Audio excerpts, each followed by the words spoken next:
Joining me live is Nationals leader David Littleproud. Thanks so much for joining us. Do they really deserve this criticism, David?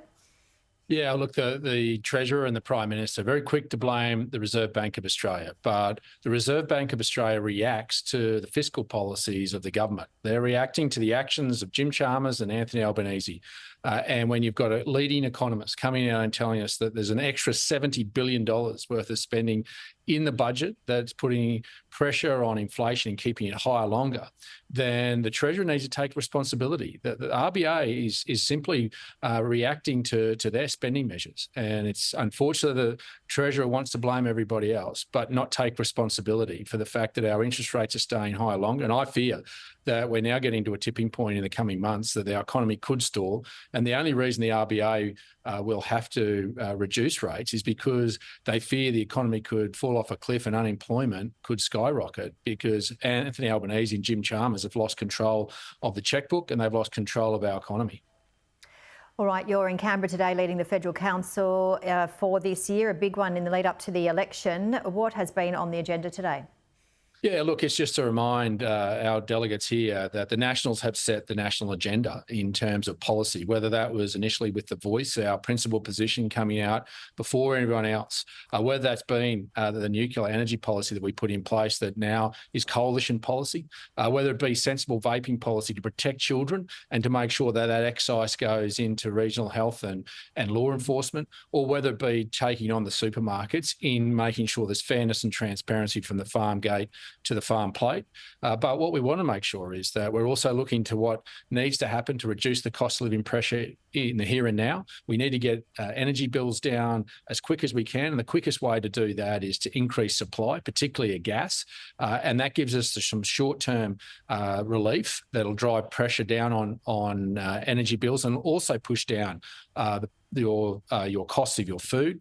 But you also got to understand in regional areas, we've got families that can't fight this Albanese cost of living crisis because they can't go back to work because there are no childcare places. We spent $4.7 billion on childcare subsidies, but not 1 cent in trying to create more childcare places so that families can go back to work and earn a living to pay for the spiralling costs that Albanese has created.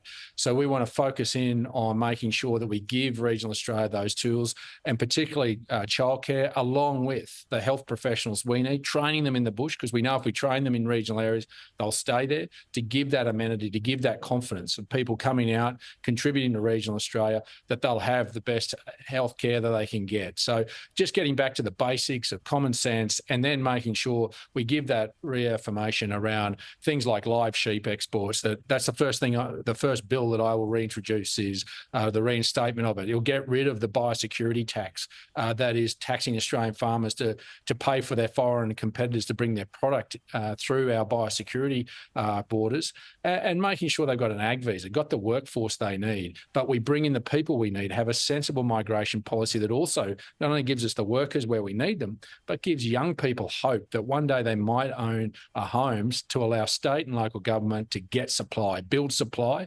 And that's about a sensible migration policy in getting the balance and the parameters right. Many people in the regions tell us they are rated second-class citizens in Australia. Many farmers more recently are saying they feel like victims, especially with the live sheep export bans and moving further to the cattle exports. What would you say to that? Well, they are, and Anthony Albanese and his government has simply put regional Australia and agriculture under siege since they've got in. And it's all been ideological. And, you know, when you look at the live sheep export and phasing it out, what Australians need to understand is by Anthony Albanese cutting and running, what will happen is there'll be the perverse and horrific death of millions of sheep from other parts of the world that'll take this market up that we've cut and run from.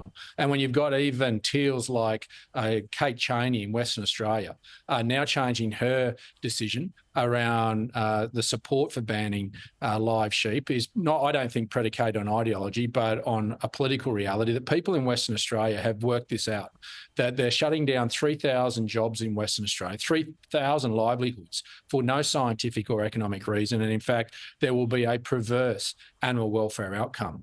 And I think when you look at the cattle industry, they are scared that they are next, that this is all about ideology. And Anthony Albanese has proved that ideology out trumps practical political reality in his policy settings, and he hasn't even had the courage to face these people and to explain the science and the economic reasons. And that's why regional Australia feels they've been treated with contempt. But I'm proud of the fact that many people in Perth now back their fellow Western Australians in the regions who have been the victims of this. I think it shows that we're a fair country, and when people understand the issues, they're prepared to express that, and will express that at the ballot box. So Anthony Albanese needs to know that Western Australians have had a gutful of him and treating them with contempt when they handed him the keys effectively to the lodge at the last election.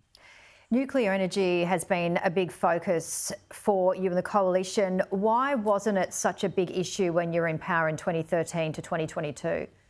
Yeah, well, there has been a long-held view of the National Party that nuclear energy should be part of the mix.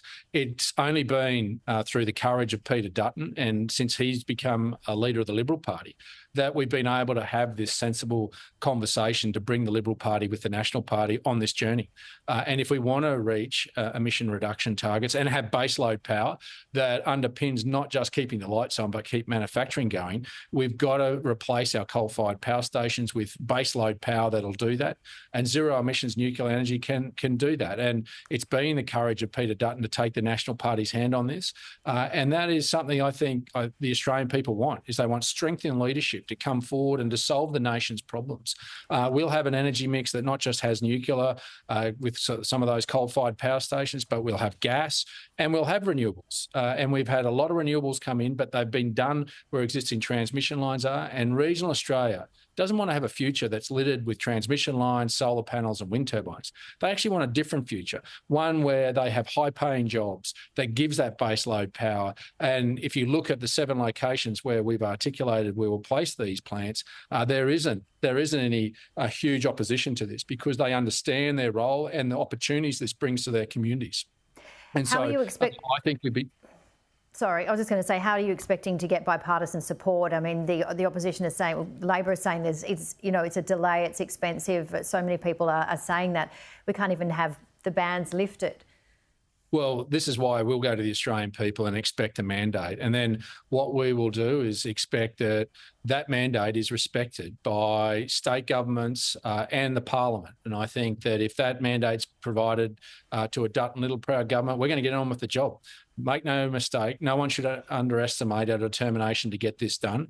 We will start immediately and make sure that we start the construction of the first 2 to be completed before 2040. But we've got to understand that we've got to 2050 to meet our emissions reductions.